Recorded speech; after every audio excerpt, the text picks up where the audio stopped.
Despite the dramatic testimony we heard today, what's the likelihood of any significant gun legislation in a special session or a regular session?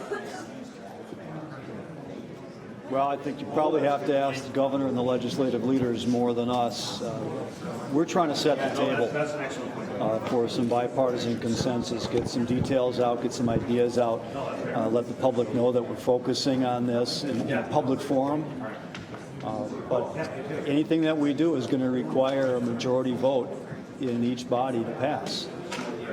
So that's our goal. We're going to do our part to get there. But the predictions, how likely that is, that's for those who are counting votes to work on. And Senator, there hasn't been the votes to do this, even when the Democrats controlled the House, Senate, and the governor's office in 23. Do you think any minds can be changed by testimony like this?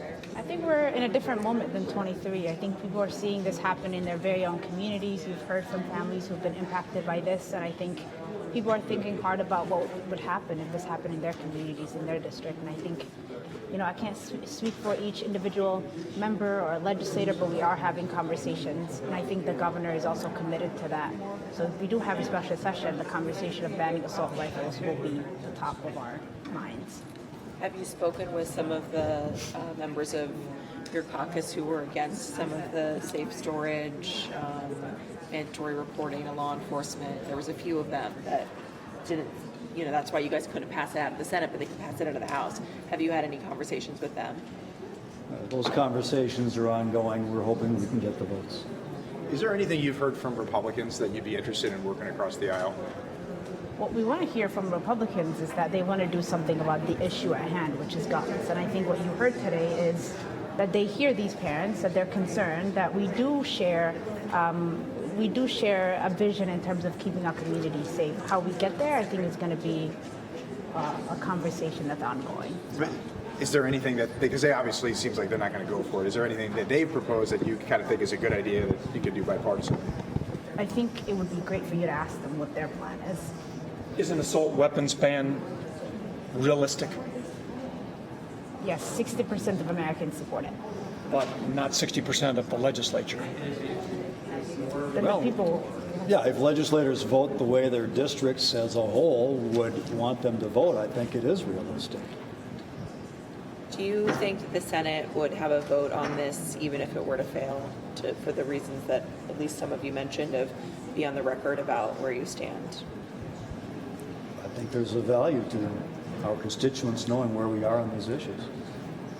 Do you think a special session should only focus on gun violence and not other issues people have been bringing up, fraud, gender-affirming care, that type of thing? Should it just focus on gun violence? That's what these families are asking us to do. So that's exactly what our plan is. Would anything else be a distraction? Yes. Yes. The state doesn't have a ton of excess funding at this point. Have you talked at all about your priorities for mental health supports, providing additional security in schools, sort of what would be your top tier of where that should get focused? I think we need some financial information on that. I don't know what funds are available at this point or would be in a special session. There's a lot that we could do that requires funding, including the civil commitment, coordinating position, the Attorney General's office, the public awareness, efforts for the red flag law, additional funding for security in schools, and we've passed funding for that in the past. We've got school safety officers in the School Safety Center for the state to advise schools on how to get layouts for their facilities, so law enforcement, medical, emergency responders know where they can go quickly. I mean, there's a lot that we could do with additional funding. I think there's a multi-pronged approach that's available here. But I think all of that would be helpful, but it's not enough. I mean, we really have to get at the destruction capabilities of the firearms that are being used to create the most damage, to kill and harm the most people. And those are the high-capacity magazines, and those are the assault weapons. How about Capitol security?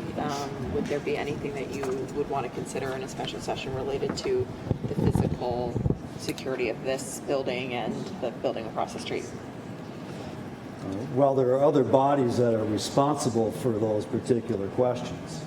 The scope of the special session, I think I'll leave to the governor and our legislative leadership that are defining it.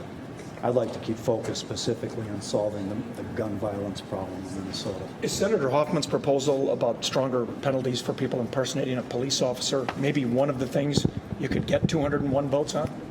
Yeah, well, How strongly do you feel about that, and most of your colleagues? well, I think it's pretty important, but it's a pretty rare incident in terms of the epidemic of gun violence in Minnesota and across the country.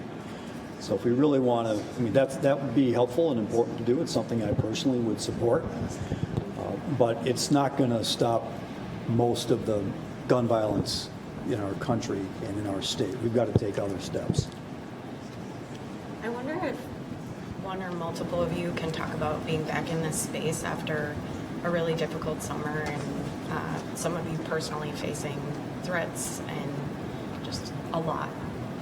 What is it like being back here? Well, I found out a couple of weeks ago that I was on the list as they went through the materials from the shooter as well. And that gave me pause. It gave me pause actually to come in here today. So you go to the question of capital security. There's a concern. It's and not only for us, but our families. So, yeah, it's troubling. Probably all of us have thoughts on that. Whoever else wants to step up. I think every single one of us was on that list, in this group at least. And so I think it's an issue that we're all worried about. Do you think you'll find consensus on recommendations on Wednesday? I'm hopeful and I'm working toward that.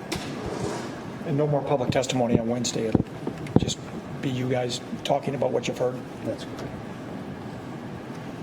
Any other questions? Thank you. Thank you. Thank you, appreciate it. Thank you.